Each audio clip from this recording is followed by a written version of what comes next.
Good day, student. I believe every one of you is ready to learn. I love you all. Ambemos Lupe is my name. I am a Nigerian and indigenous of Benue State, a proud volunteer of Kakuma Academy. I'm glad meeting you and I love you all. Presently, I'm a teacher with Romix International School, Kwara State, Nigeria. I would love every one of you to pay close attention, and at the end of this lesson you won't regret meeting me here. Thank you.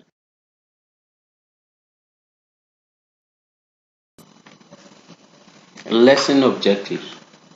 At the end of the lesson, students in small groups should be able to write or narrate a story based on the given topic. I want every one of you now to arrange yourselves in groups of 5 or 6 and make sure at the end of this lesson you choose a group leader to do your presentation. In our introduction today, a student by name Katrina was given an outline to write a prize-winning story. The story was about two characters, the ant and the dove. I believe you know the ant and you know the dove too. An ant is an insect and a dove is a bird.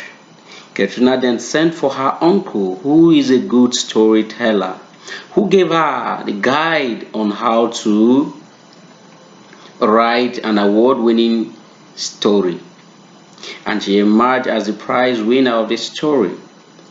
Don't forget, you will assist each other in your group to tell a short story of a parrot and a cockroach. You know, a parrot is a bird too, and a cockroach is an insect, very close to the same story. Now you are going to do that through your group leader, and the best group will win a prize. We have an outline to build our story from or develop our story from.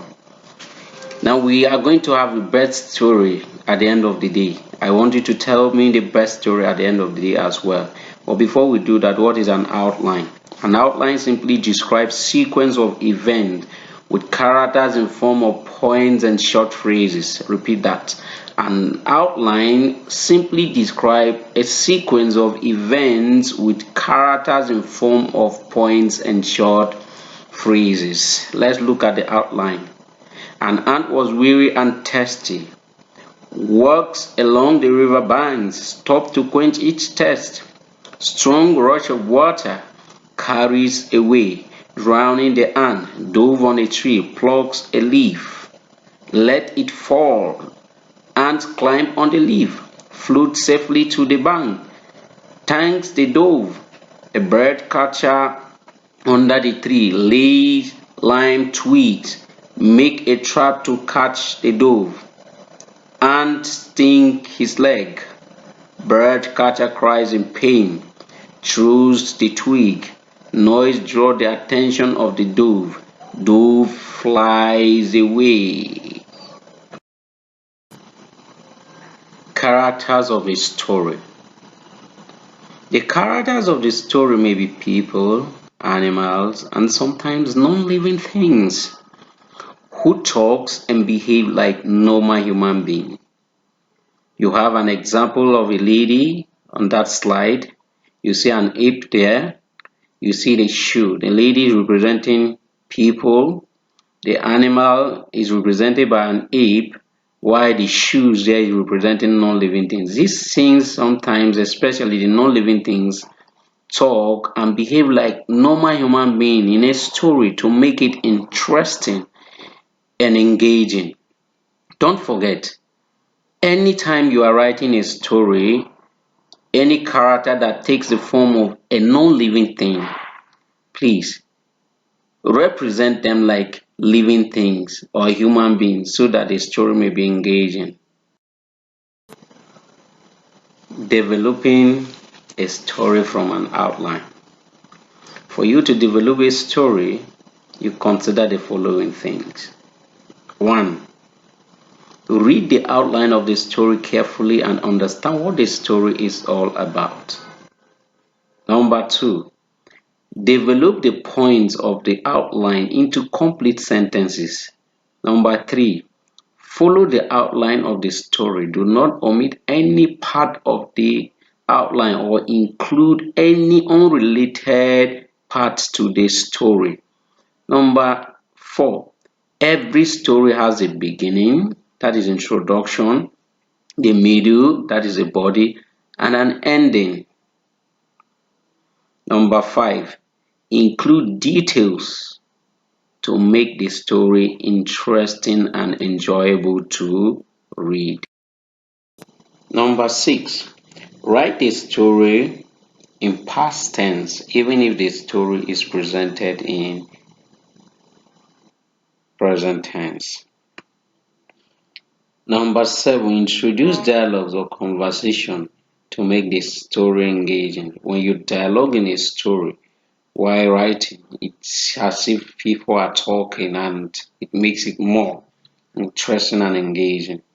Use direct speech, that is number 8, when introducing the conversation. For example, you have direct and indirect speech. An example of a direct speech is where the ant looked at the dove and said, "Thank you for saving my life. I am very grateful." Now look at an indirect speech. The dove told the ant that she should climb up the leaf and that it will keep her safe. Now, writing a title requires you observing some certain rules. Number 1, choose a title that is related to the main characters or events of the story. Now, that title must have something to do with the main characters or things that are happening in that story. Number 2, write the title using title casing, in which the main words begin with capital letters. Now, when you are using title casing, the main words in that title should start with what? Capital letters. That is the main characters of the story. And then the next one, avoid using quotation marks and punctuation marks in the title unless it is a sentence. Once it is not a sentence, avoid using quotation or punctuation marks. Children, can you still remember the title of our story? Of course, yes, right? I believe you still remember. What's the title? The ant and the dove. You can see it underlined there, and what I told you initially, we mentioned using title casing. Now you see the ant in capital letter and the dove in capital letter. Both are what? The characters. And then you see that the conjunctions and the articles are written in small letters. Thank you as you do this. Now let's look at our story in full. The ant and the dove. On a hot summer day, an ant was walking along the river banks. The ant was tired and very thirsty. It went to the bank of the river to have a drink of water. The rush of water in the river was very strong and the ant got carried away. A dove sitting on the tree overhead saw the ant drowning. So the dove plucked a leaf from the branch and let it fall into the river close to the ant. The dove said to the ant, "Climb on the leaf. It will keep you from drowning and you will float safe to the bank of the river."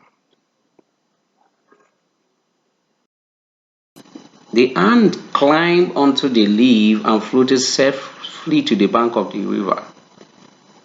The ant was very grateful to the dove and said, "Thank you for saving my life." Later that day, ant saw a bird catcher. The bird catcher came and sat under the tree. He laid lime twigs and was making a trap to catch the dove. The ant saw this and realized that he was trying to lay trap to catch his friend the dove. So the ant stung his leg. The bird catcher cried in pain and threw down the twigs. The dove heard the noise and flew away. So the ant repaid him by saving him from danger. that's the end of the story.